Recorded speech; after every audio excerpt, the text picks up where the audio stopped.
What's up, guys, and welcome back to the Young Guns podcast. We have a trade to announce. This is yesterday's news. The Vancouver Canucks have acquired a fourth round pick in 2027 and are trading with the Chicago Blackhawks, exchanging Ilya Mikheyev forward, Sam Lafferty pending unrestricted free agent forward, a second round pick in 2027, while Vancouver will be retaining 15% of Mikheyev's salary in the process.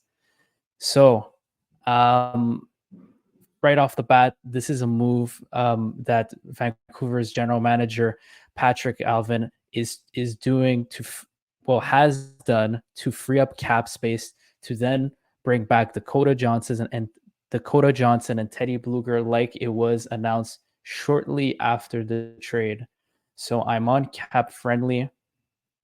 As you know, Cap Friendly, we still have, I guess, some time before this is going to be completely in possession of the Washington Capitals. I'm sure you've all heard the news. Right over here, it's already reported on Cap Friendly that Teddy Bluger, if you look right over here on my cursor, has signed a 2-year extension. He was going to hit unrestricted free agency, but he signs a 2-year extension to return to the Canucks. 1.8 million AAV for 2 years. Dakota Johnson with a modified no trade clause, 28-year-old forward, who was a great middle six player for them this year. Kind of a Swiss Army knife, jack of all trades, able to play net front on the power play. Was able to be a good line mate for some of their top players. Just a very versatile, good forward who showed some promise for them, especially this season under Rick Tocchet, who's re-signing for 4 years, $3.25 million. So those are the moves Vancouver wanted to make, right? Mikheyev, who they just traded away to Chicago, didn't live up to his salary. And the salary signed with a term just over $4 million. Still had to be paid still has to be paid for the next 2 years, as we see it right here. A UFA in 2025, 2026, 4.75. That was just a lot for a player like Mikheyev, who really didn't meet expectations. I think he's also a player who's not in favor with Vancouver fans at all. A lot of fans have accused him of really holding back a player like Elias Peterson, their superstar center. And same thing goes for Sam Lafferty. But for Mikheyev, in 11 playoff games, didn't record a point. Posted some respectable NHL numbers with the Leafs, had a 20-goal season, contributed a little bit in the 2022 playoffs. With Vancouver, he had a good first season, but this past year, he really hasn't shown that he could live up to that contract. So hence the move. Still 29 years of age. He'll be going to Chicago and adding depth to a team that desperately needs some depth in terms of their forwards on the roster.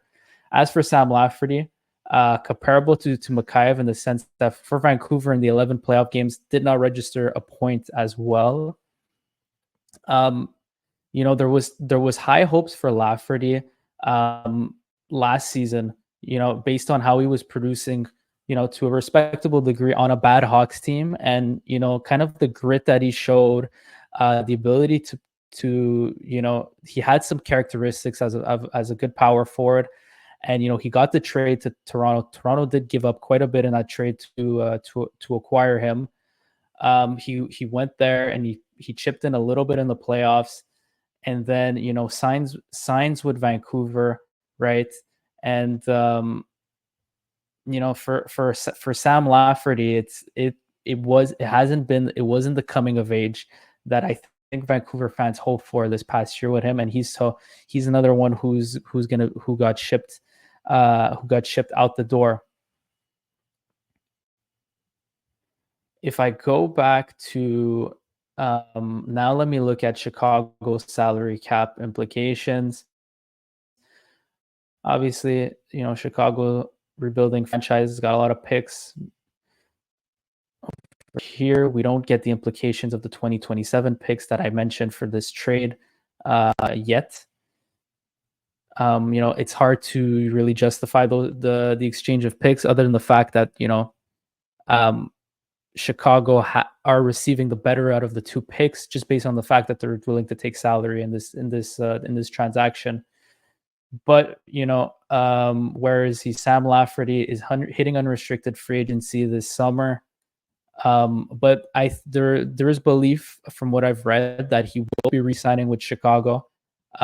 Obviously, last year he was starting to make a name for himself with the Blackhawks, and I think he'll be a nice another depth addition that they could add to their salary cap, because in the situation that they're in, they're trying to actually get to the cap floor right now. They have a lot of cap space, almost 30 million. Yes, some RFAs here, but I don't think there's a lot of money to be going around with a Taylor Radish, a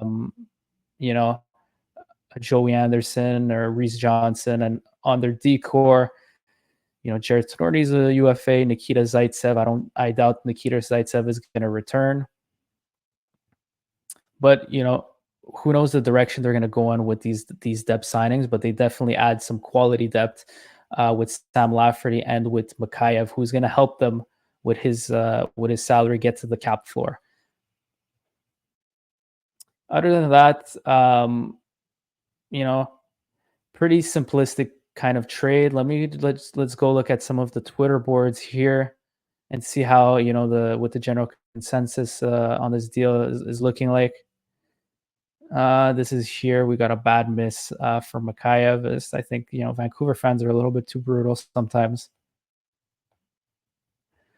So this is interesting over here. I read this before jumping on air. So Dakota Johnson doesn't even need to play a top six role or be a power play option at net front to pay off his $3.2 million per season salary, but he has that kind of upside. So he's definitely very popular with Vancouver fans, and he's really proven himself as a middle six player for them. Between this deal and the Mikheyev trade, Vancouver's effectively kept the more useful player and saved $750,000 in salary to do so. Right. I guess they only had so much money to go around for their Vancouver, that is, for their depth options, that I think they had to really kind of showcase the two this past season and see which one they wanted to bring back. And Dakota Johnson was the one who was a little bit more prolific this past season in Vancouver.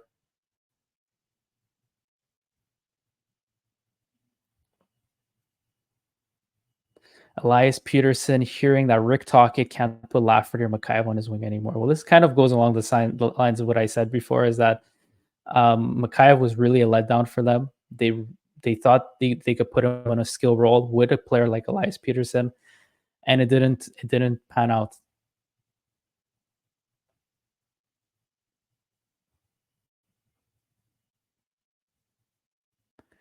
This is more Vancouver fans being happy about the trade.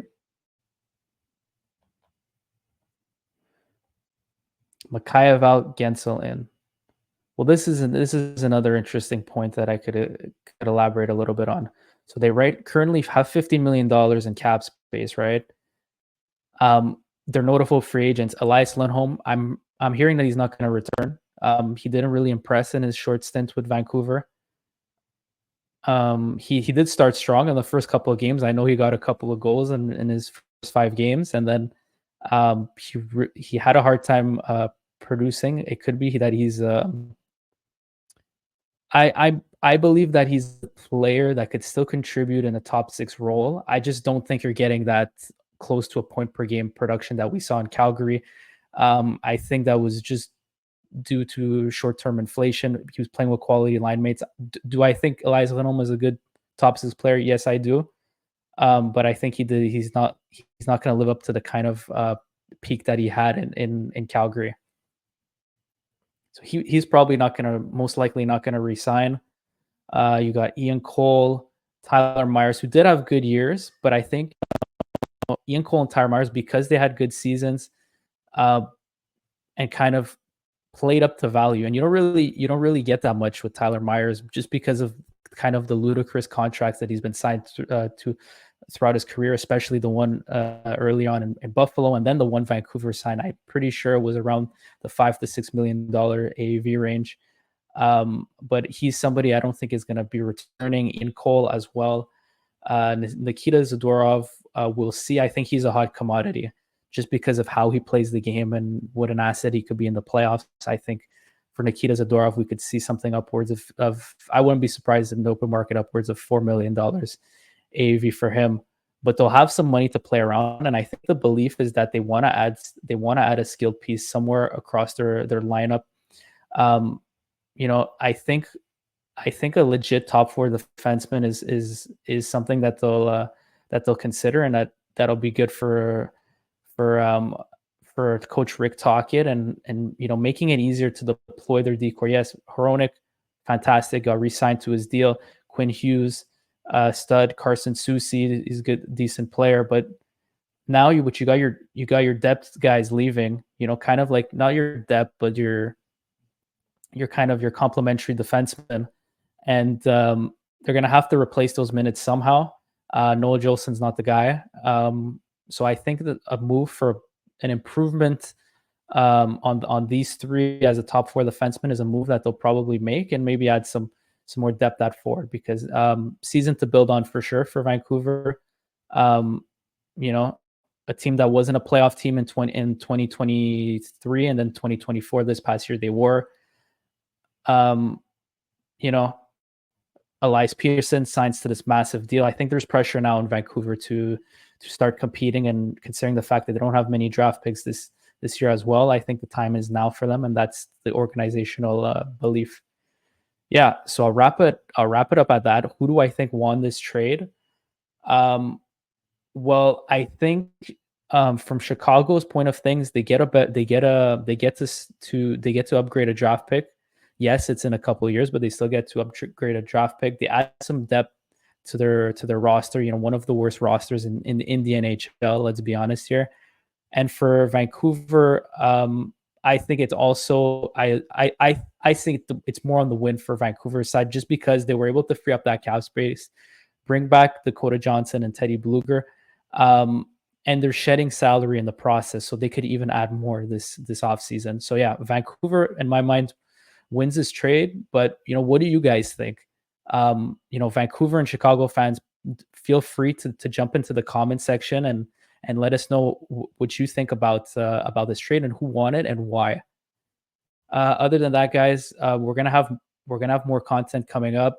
Our mock draft video was posted today, so go check that one out. Give a pretty elaborate mock draft for our top 15 prospects. You could check it out. The draft is going to be tomorrow. For free agency, we'll be covering a lot of that on Monday.